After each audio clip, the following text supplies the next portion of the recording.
Pagtila ng ulan, tuloy kami sa paglarga.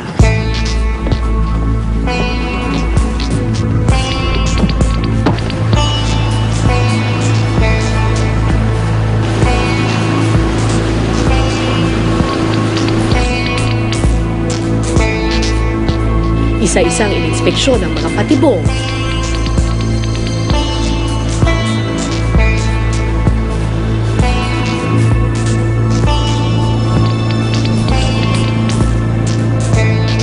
Pero nakatawag pansin ang isang silo. Sagwan na lang kaya? Sagwan na lang. Ito yung pampito nating silo. Hindi ko makita yung tali. Parang walang stick.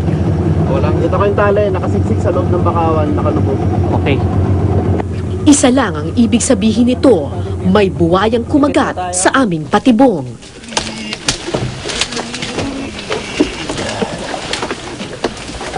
Stick man yan. Yung pang ilalim. Ayan. Puta. Ay, Ano nangyari? malaki ito. Putulo. Naputo lang alin. Yung cable snare? Oo, na lost. Dala niya lahat. Dala niya lahat. Pati yung cable Pati snare. yun. O, nasan yung... Pating. Saan yung kable? Sabit. Ganito yung forma niya dapat. Ito, nasan to? Yan po yung wala. Ito po yung na-lost. Ito. Dala-dala niya yan yung Nahigit niya dulo ito. na yan. Ito. Nahigit niya to, bale? Malakas, malakas. So, Ang lakas nun. isang sinyalis po na malaki yung hayop. Tama ng lubid. Hinila. Lalo kaming kinabahan sa aming nakita. Anong klaseng hayop ang aming kaharap?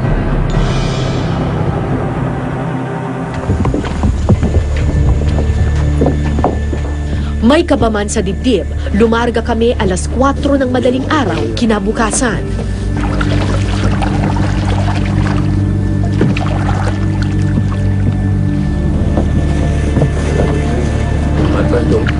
Oh.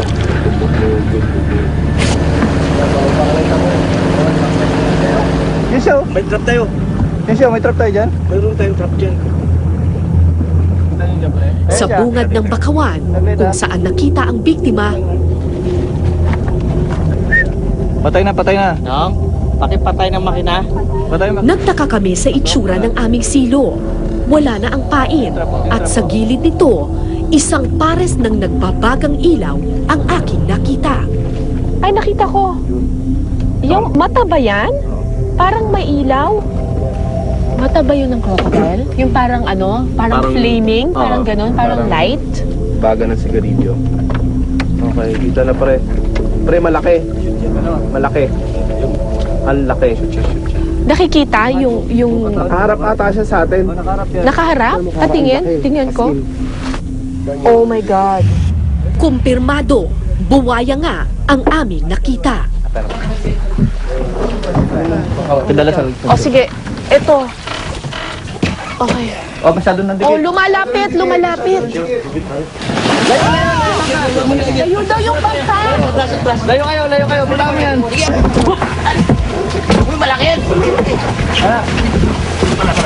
Oh my God, ang laki. Hawak lang. Huwag pabitaw. Sige. Sige. Bitaw kayo sa akin to. Hoy, si Rainer. Sige. Layo, pangka. Ang laki nito. Yan. Parang mas maganda. Nawawala sa buwan.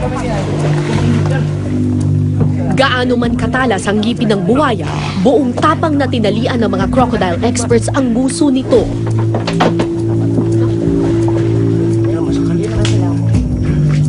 Kung maliit lang ang buwaya, kaya sana namin itong hilahin para matalian.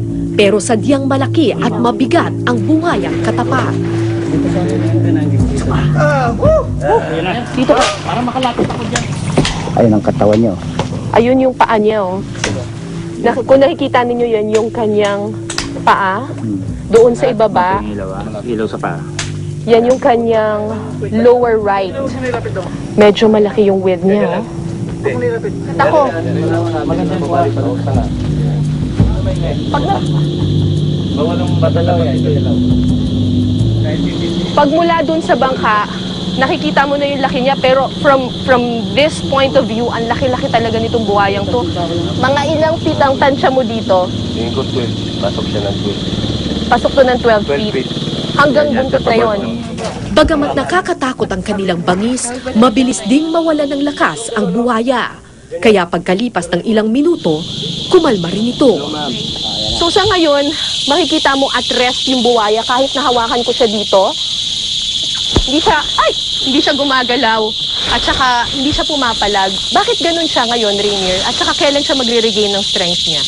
Kasi naman, yung buhaya mabilis din mapagod. Tapos yung pagpagod niya, siguro after mga 3 hours bago niya mai-recover. Pero hindi pa siya ganun kalakas. Isa lang ang ibig sabihin nito. Dapat maibiyahin na namin patungo sa lupa ang buhaya. Ang problema, masyadong malaki ang buhaya para sa aming bangka. Ipunin niya yung lakas niya para... Pag nakakita ng liwanag. Kasi kailangan niya pumasok ulit. Bumalik na ako sa bangka bago pa ako abutan ng muling paglakas ng buhaya. Alas 6 ng umaga nang dumating ang rescue boat mula sa barangay. Okay.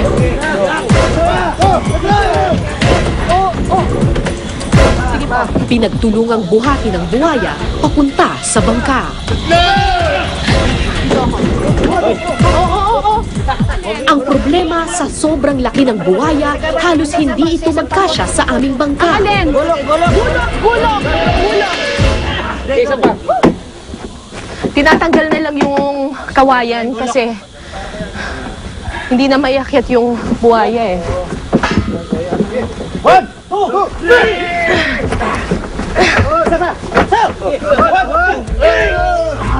Ang bigat. Timbang. Sabay.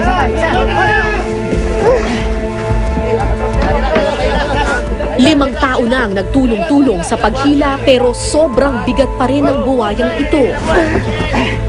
Yung paa, sumabit yung paa. Tinatayang 400 to 600 kilos ang bigat nito.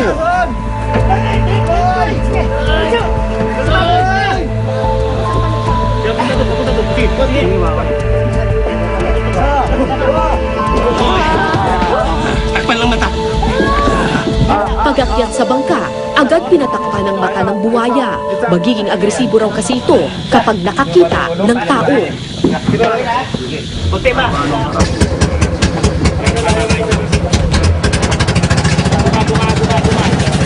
Sa laki ng buhaya, halos dito magkasya sa bangka. Wala kaming magawa kundi umupo sa tabi mismo nito. Panatag naman ang biyahe nung una, pero makalipas ang ilang minuto, Gumagalaw!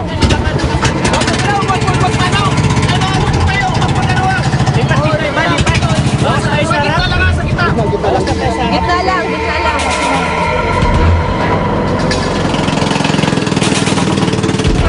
Ariya tayo ng puto. So, andito na tayo ngayon sa community dito sa Barangay Rio Tuba. Ang challenge ngayon, kasi syempre yung mga tao galit sa buhaya, ang challenge ngayon ay paano natin masisecure yung buhaya. Kasi kailangan pa rin i-preserve yung ganitong klaseng creatures. Ilalagay ito sa crocodile farm ng Palawan.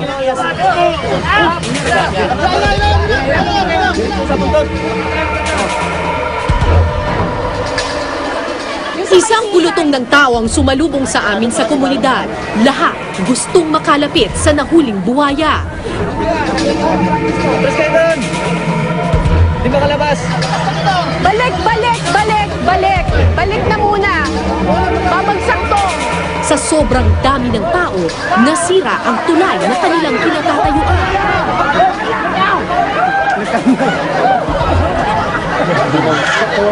Walang tumama sa... Crocodilus porosus o saltwater crocodile ang nahuli namin. Ang saltwater crocodile ang pinakamalaking uri ng reptile sa buong mundo. 12, 13, 1, 2, 3, 4, 5, 6, 7, 13.7. 13.7. Pag 13.7 feet, ano ba yon? Adult na ba yon? Breeder na ba yon? Consider natin siya as breeder. breeder. Halos 14 na talampakan ang buwayang ito, katumbas ng halos 3 karaniwang tao. Sa haba at laki nito, may kakayahan na raw itong kumain ng tao. Isa. 1, 2, 3.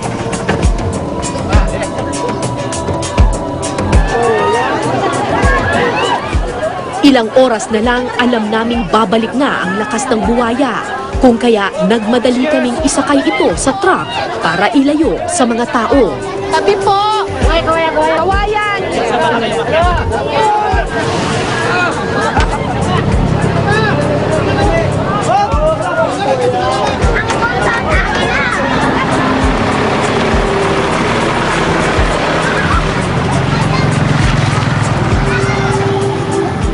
Habang hinintay ang truck na magdadala sa buwaya sa Palawan Crocodile Farm, unti-unting bumalik ang lakas ng buwaya.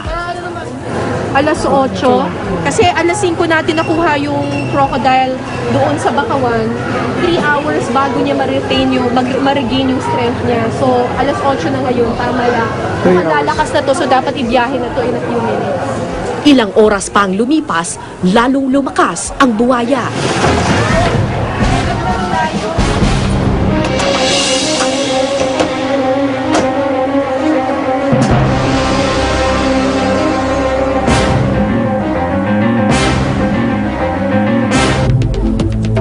Kinabukasan, dinala sa Palawan Wildlife Rescue and Conservation Center o mas kilala bilang Palawan Crocodile Farm ang buwaya.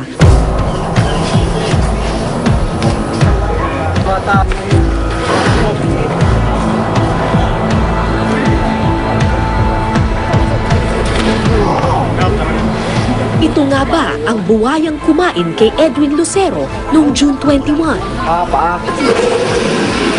Dahil yung incident ay around 3 weeks na, no?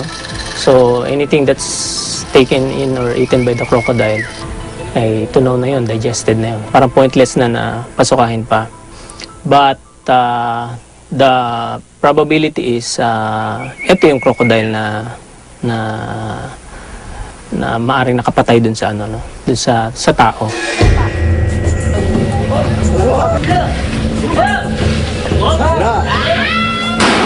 Base sa pagsusuri sa kilos, laki at lugar kung saan nahuli ang buwaya, malaki raw ang posibilidad na ito nga ang buwayang kinatatakutan sa Rio Tuba. Usually pag may malaking crocodile sa isang lugar, territorial yan kasi, territory niya yan. At yan nahuli malapit sa community, so most likely talaga siya na yung naka-aksidente dun sa taong namatay. Pero hindi lang ito ang natuklasan ng mga eksperto sa kanilang pagsusuri. Nang tingnan ang mata ng nahuling buwaya, bulag o may lamat na ang isa nitong mata. Naalala ko ang kwento ng mga taga Rio Tuba sa akin noon kung paano nila pinagtulungang tusukin ang mata ng buhayang umatake sa loob ng kanilang komunidad.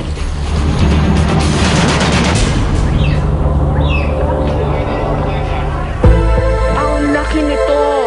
Nahuli na nga ang kinatatakutang buhaya ng Rio Tuba.